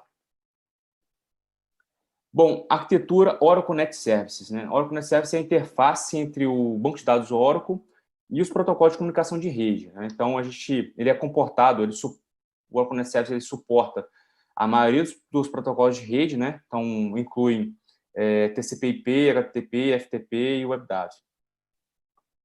O Oracle Net, que é um componente do Oracle Net Services, ele estabelece e mantém uma sessão de um cliente, né, de aplicação, para com um banco de dados Oracle, né? Após a conexão ser estabelecida, o Oracle Connect age como um correio de dados, né? Tanto do cliente da aplicação quanto do database server, trocando mensagens entre eles, né? Então, isso aqui, para isso que aconteça, essencialmente a gente precisa da figura do listener, que é o que diz aqui na sequência, né? Ele é um processo que executa no banco de dados ou em outro local na rede, né? Então você teria um remote listener, que é possível também. As aplicações clientes enviam requisições de conexão ao listener e que gerencia o tráfego dessas requisições para o database. Quando uma conexão é estabelecida, o cliente e o database se comunicam diretamente, né? Então tem uma figura bem bacana aqui, deixa eu ver se eu acho aqui. Esta, né? No primeiro momento, o usuário quer se conectar nesse database que está aqui, no final, né? Só que quem recebe essa requisição de conexão é o listener, né? Ele trabalha numa porta pré-definida no servidor, e uma vez que bateu a solicitação do usuário, né? IP, porta, host, IP ou host, na verdade, porta, a gente vai com essa combinação, ele já consegue, e o nome de serviço do banco de dados é suficiente já para o listener redirecionar a conexão. Aí teremos um servidor dedicado, né, para o banco de dados, né? Então ele consegue estabelecer essa conexão. Aí depois o listener sai, uma vez que estabelecida a conexão e autenticado, o listener ele sai do intermédio, e a conexão passa a ser direta com o banco de dados na figura do Dedicated Service Process, né? Então, não utiliza mais o listener. O listener é utilizado para estabelecer conexão, fazer esse gerenciamento de tráfego, e depois ele sai do circuito, né? Então, um listener, a gente consegue listar dessa forma, né? LSNR CTL status. Então, ele mostra que ele dá um completed successfully, dizendo que está ok, está funcionando. Aqui ele mostra para a gente a porta e o hostname que está implementado. Na verdade, é o meu próprio hostname, né? Então, aqui você consegue ter informações de log e tudo mais, onde está gerando log, né? E aqui o arquivo de configuração dele, que a gente vai abrir agora. Ele mostra o tempo que está up, né? 2 horas e 16 minutos aqui, uptime, nível de trace e data do start dele, né? Data e hora, né? Então, e mostra o serviço que estão rodando embaixo dele. Então, eu tenho minha instância aqui, ó, OSL 19C, está rodando, e eu consigo estabelecer conexões com o banco de dados. Como é que se dá a conexão antes de a gente abrir o listener, né? Então, na verdade, vamos abrir o listener primeiro, que vai ser mais fácil mostrar por lá. Esse aqui é o arquivo de configuração do listener. Então, eu tenho essa configuração dele aqui, né? Que é exatamente host, o IP e a porta que ele está rodando, né? E aqui tem uma informação complementar falando do... tá de modo estático aqui, né, minha instância de banco de dados, né? Qual que é o Oracle Home que ela está usando, o diretório de instalação, e qual que é o seed da instância, no caso o OSL19C, né? E eu tem outros arquivos que são cruciais também, que é o tnsnames.ora, para eu conseguir me conectar via rede, né? Quando a gente utiliza o SQL Plus /SysDBA, eu me conecto direto na instância, né? Eu não estou passando pela parte de rede, e a gente vai mostrar como se conecta passando pela parte de rede para ver se o listener está funcionando corretamente. Então, esse arquivo tnsnames.ora, ele consegue determinar para onde que vai aquela conexão que está sendo solicitada, né? Então, eu tenho aqui meu SL19C, né? Então, ele me diz qual que é o servidor, qual que é a porta que ele está rodando, ou seja, qual é o listener que ele está rodando, e qual que é o nome do serviço, que é o OSL19C, né? Então, eu preciso dessa informação. Isso aqui é um alias, né? OSL19C, eu posso dar o nome que eu quiser. Isso aqui é string de conexão. Tudo que eu preciso saber para onde eu vou me conectar, né? Então, a figura da porta aqui é exatamente onde que o listener está rodando, para o listener receber esse tráfego e redirecionar a conexão, né? Então, quando eu faço SysDBA, eu estou me conectando direto sem passar por essa interface de rede, sem utilizar o tnsnames e sem utilizar o listener, né? Então, quando eu faço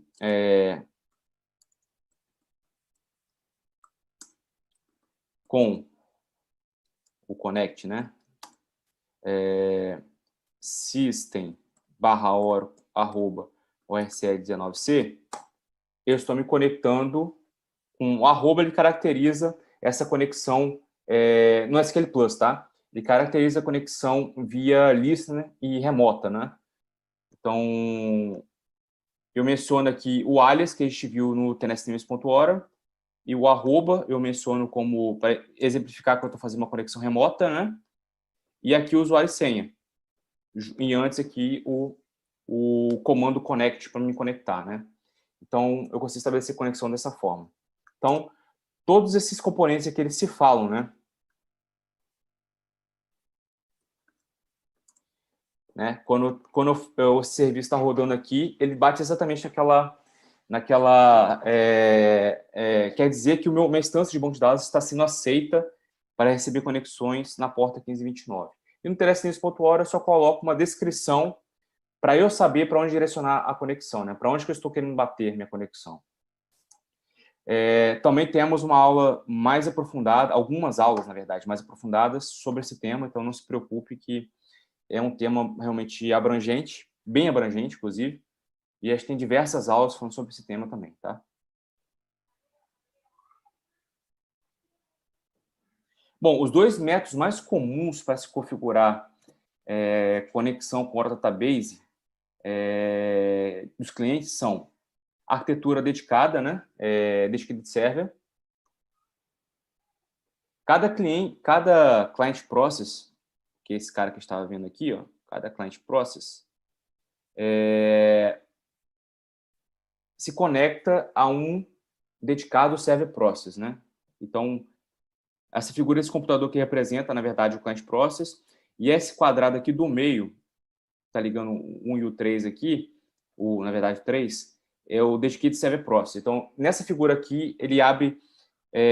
cada Client Process vai ter somente um Dedicated Server Process. Essa é a definição mais simples quando a gente fala de arquitetura do Dedicated Server, né? Ou seja, o Server Process não é compartilhado com qualquer outro client ou qualquer outro cliente durante o tempo de vida da sessão do cliente. Cada sessão é associada a um dedicado Server Process. Então, você vai ter um para um aqui, né? Você não vai conseguir compartilhar esse processo do Server Process, ele não vai ser compartilhado com outros processos cliente, tá? Aí também a gente tem, por outro lado, a gente tem a arquitetura Shared Server. O database utiliza um pool de processos Shared Servers para múltiplas sessões. O Client Process se comunica com o Dispatcher, que é um processo que habilita muitos clientes se conectarem à mesma instância de banco de dados, sem a necessidade de um dedicado Server Process para cada sessão cliente, né? Então, nessa figura de baixo aqui, a gente vê que a gente tem diversos clientes, eles batem no Dispatcher, né? Eles não batem direto no Server Process. Então, esses Dispatchers, ele tem circuitos virtuais aqui que direcionam as conexões para os Shared Server Process, né? Então, eu tenho por exemplo, 4 conexões aqui, 4 Client Processes aqui, e eles podem estar divididos, por exemplo, em 3 Shared Server Process, né? Esses números aqui podem ser variáveis, a quantidade de Shared Process. Então, mas eles podem compartilhar realmente o mesmo Server Process aqui. Basicamente, essa é o funcionamento, a diferença entre os dois, né? Um é dedicado, um Server Process dedicado, e o outro tem compartilhado o Server Process, né? Então, os clientes utilizam o mesmo Server Process para poder executar as tarefas que precisam a nível de banco de dados. Então, pessoal, essa foi o que eu queria falar com vocês hoje sobre arquitetura em modo geral do banco Oracle, né? E daí, a partir desse momento, a gente sai destrinchando, né, o Oracle, cada um dos sistemas no Oracle e esmiuçando os detalhes e algumas informações a mais, né? Não daria para falar nem sonho numa aula só sobre esse tema, então a gente vai falando, a gente tem as aulas sequenciais, né, que tratam cada um dos sistemas separado e abrangindo também, como se fosse realmente uma raiz, né?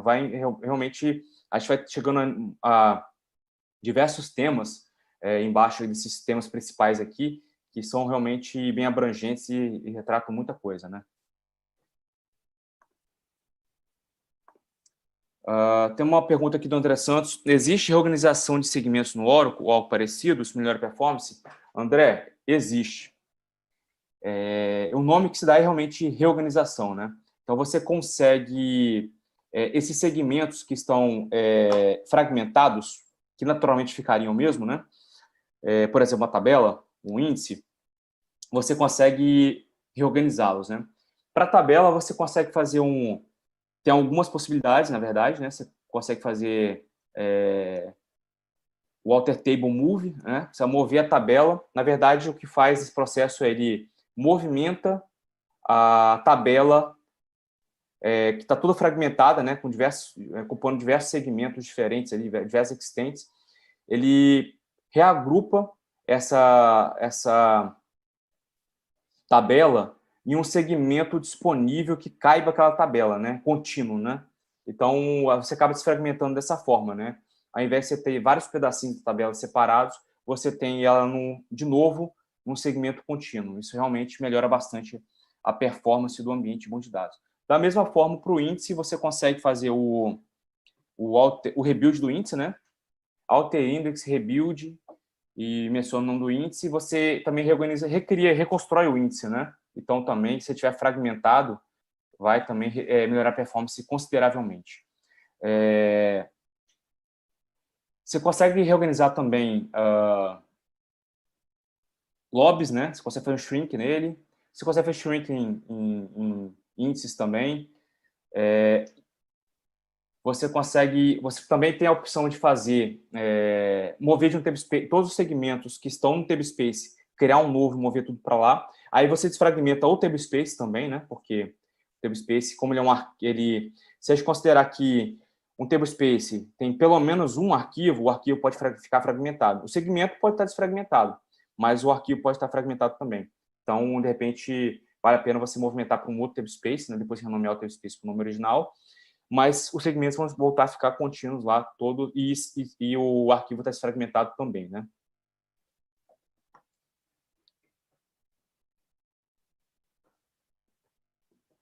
Nas versões Standard Edition, o reorg ele causa indisponibilidade, né? Ele bloqueia o objeto.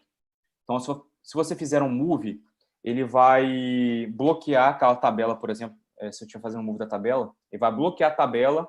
Naquele momento, quem estiver tentando utilizar a tabela não vai conseguir utilizá-la, né? Ela vai estar sendo movimentada. Isso na versão Standard Edition. Isso, quando você move a tabela, tem um efeito colateral, que todos os índices ficam inutilizáveis. Você precisa fazer o rebuild de todos os índices também, né? Então, para o ambiente Standard Edition, tem que ser bem pensado, né, em como tratar isso. Agora, já para o ambiente Enterprise Edition, você consegue fazer... você pode utilizar para a tabela um Table Redefinition, né, fazer ela também online, sem bloqueio, né, e fazer rebuild online do índice, por exemplo, né? Você faz o rebuild do índice online. Se eu não me engano, você consegue fazer um move online da tabela também na versão 19C Enterprise, tá? Se eu não estou enganado, você consegue fazer um move da tabela também online. Beleza?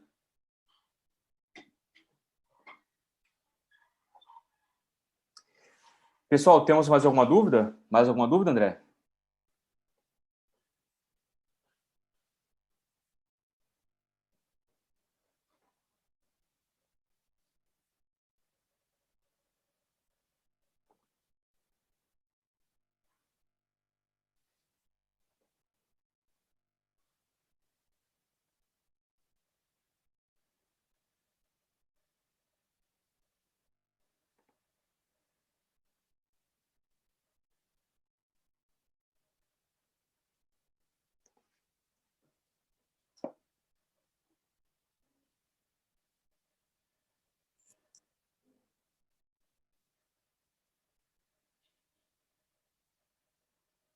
Show de bola, pessoal. Então, obrigado mais uma vez pelo tempo de vocês, terem acompanhado a aula comigo. Espero ter conseguido passar a informação para vocês. Bom, a aula vai estar disponível por 24 horas aqui no canal, no YouTube. Fabrício Martins, pode repetir sobre ROG Online? Posso sim. Em versões Standard Edition, Fabrício, você não consegue mover a tabela sem bloquear a tabela, né? Ou seja, quem tentar utilizar a tabela vai receber uma mensagem falando que ela está ocupada, né? Resource busy, alguma coisa assim. Então, você não vai conseguir. E esse processo de mover a tabela no Standard Edition, ele torna todos os índices inutilizáveis. Então, você também acaba tendo que fazer o rebuild obrigatoriamente dos índices, né? Então, você não tem muita escolha com relação a isso. Então, para fazer no ambiente Standard Edition, eu recomendo que você faça com uma janela, no horário mais adequado, né? Já no ambiente Enterprise Edition, você consegue fazer o rebuild online do índice, você consegue fazer o table redefinition na tabela também, que aí é um mecanismo online de fazer. E, se eu não me engano, na versão 19C também a gente consegue fazer um move da tabela online, tá? Eu acho que, não sei se a gente tem uma aula sobre isso, eu vou dar uma procurada depois, mas eu acho que a gente consegue fazer move da tabela online. Deixa eu ver aqui se eu acho isso rapidamente aqui.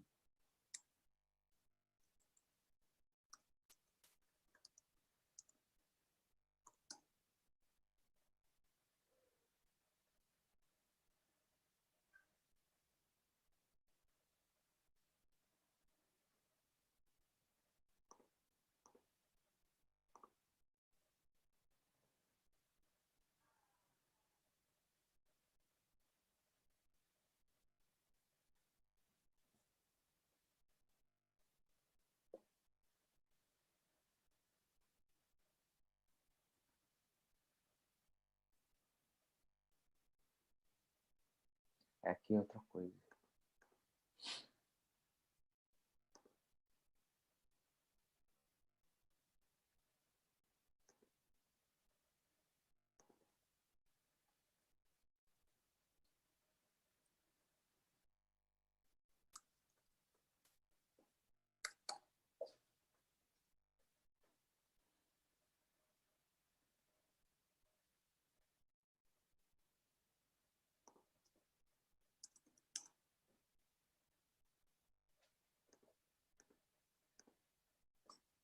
Eu estou vendo aqui, dá para fazer isso desde a versão 12C Release 2. O online, o move online da tabela, tá? Mas é para Enterprise Edition também. Beleza?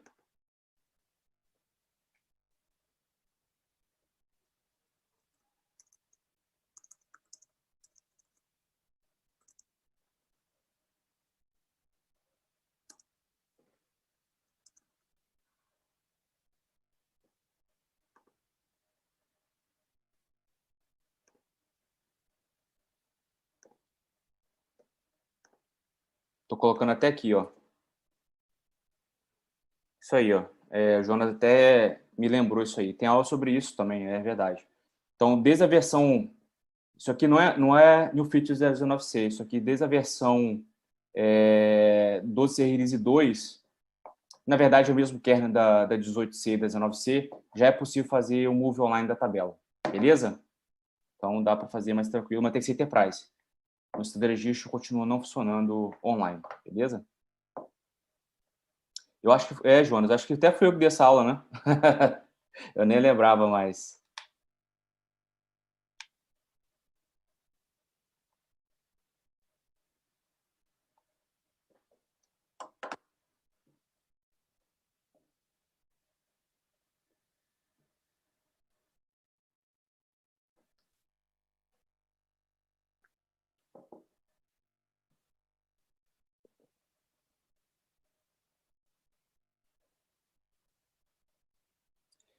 Pessoal, obrigado, então, mais uma vez, pelo tempo de vocês. Espero que tenham gostado da aula.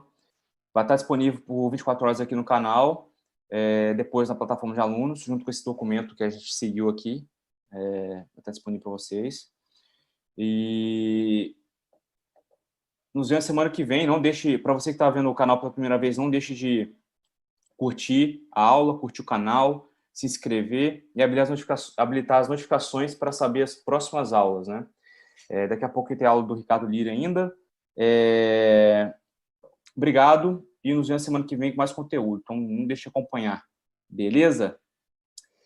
Obrigado, pessoal. Um abraço, até a próxima.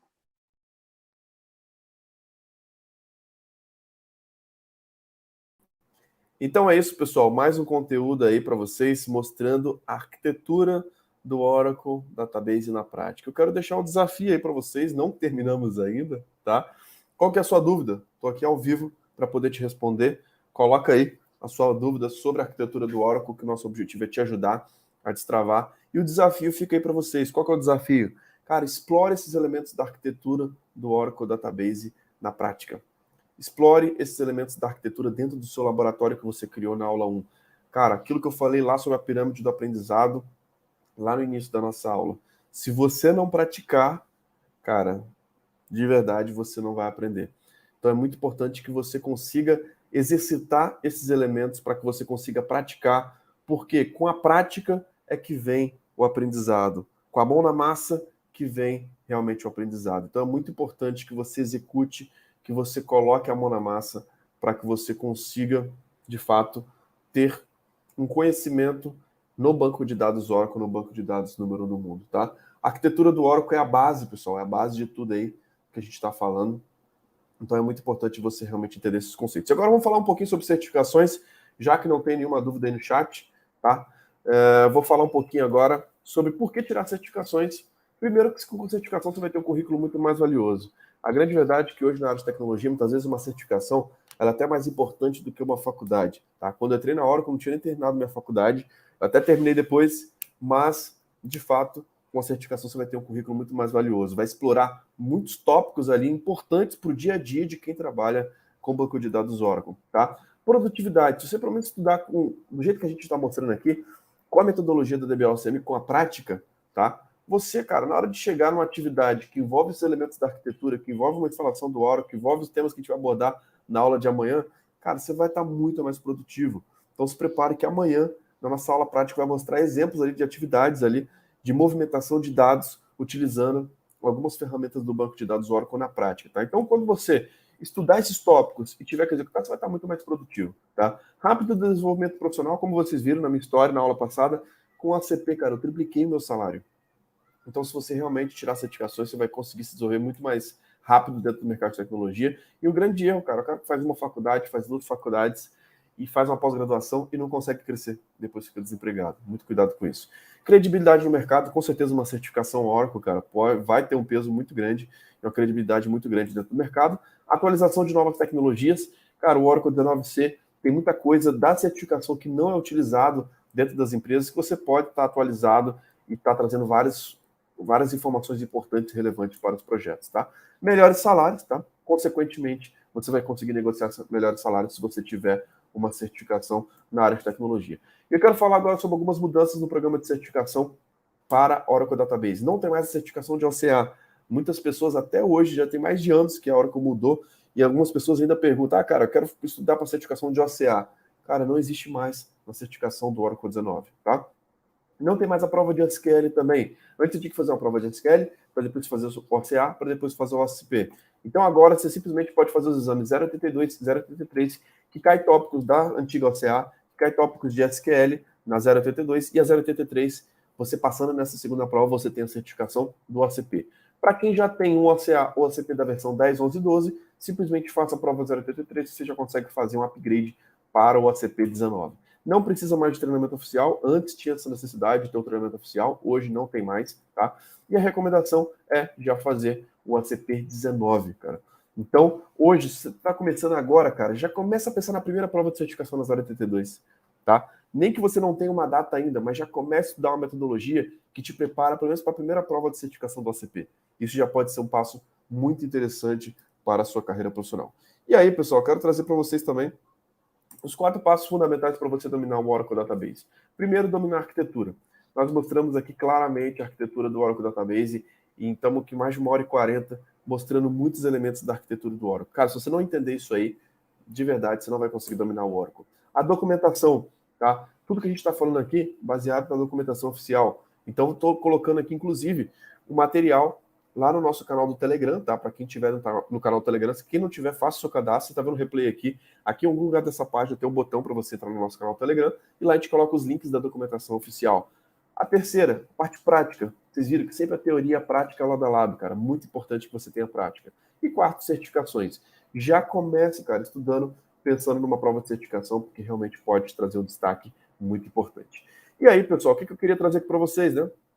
Não se esqueçam de fazer o desafio prático, explore esses elementos na prática, entenda a arquitetura do Oracle. Se tiver alguma dúvida, coloca aqui no chat, coloca dentro da comunidade do Facebook. Se você não está na nossa comunidade do Facebook, estou deixando o link aqui no chat e também em algum lugar aqui dessa página, para você que está vendo o replay, tem o link, tá? Estou deixando aqui também o link do nosso canal do Telegram, para você baixar os PDFs dessas aulas, tá? E além disso, pessoal, siga a DBA-OCM aqui no YouTube, habilite o sininho, cara. Siga a gente também lá no Instagram, @DBOCM. A gente está abrindo caixinha de perguntas lá todos os dias para você tirar as dúvidas de vocês a respeito dessa Masterclass Oracle Database do zero.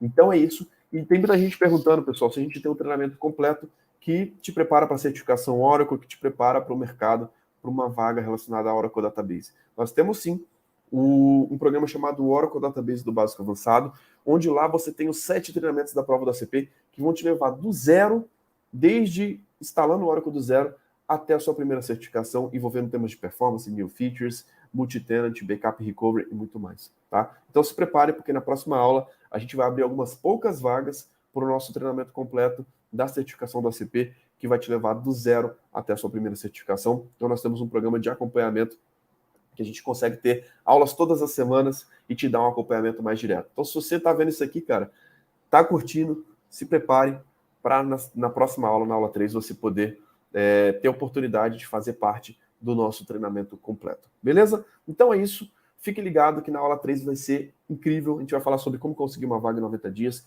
mais exemplos práticos de projetos reais. Então se prepare que vem muito conteúdo na próxima aula da Masterclass Oracle Database do zero. Então é isso, pessoal. Um grande abraço. Eu te vejo amanhã na nossa melhor aula, na aula 3 da Masterclass DBA Oracle Database do zero. Um grande abraço, te vejo lá.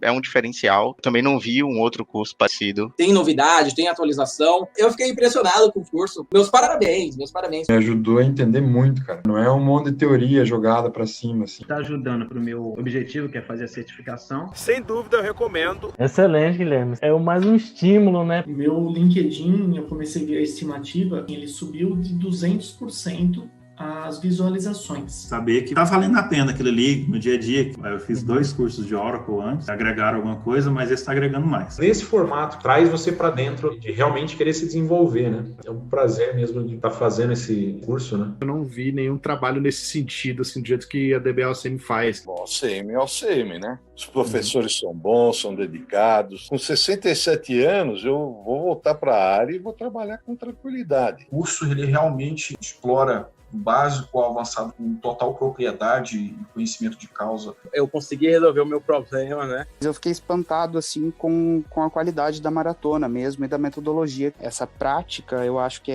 ela é muito mais rica do que ficar com conteúdo mesmo. O programa tem me ajudado muito, é o retorno na prática do nosso investimento. Super recomendo. O que faz a pessoa aprender é quando você bota a mão na massa. Eu vejo você fazendo, e eu consigo replicar que investir em si mesmo vale a pena. Com esse curso, você consegue. É o que me colocou nos trilhos. Depois que eu entrei na comunidade, que eu vi que é muito além do que isso. Eu parei algumas aulas da Oracle e fui assistir lá na DBA. O Guilherme Brito, que dispensa apresentações. Ver na prática como funciona, recomendo muito. O diferencial do OCM Club é a parte prática mesmo. Você, claro, foi referência para mim. Pô, tem um cara aí sabe tudo de banco de dados também, que é o tal de Guilherme Brito.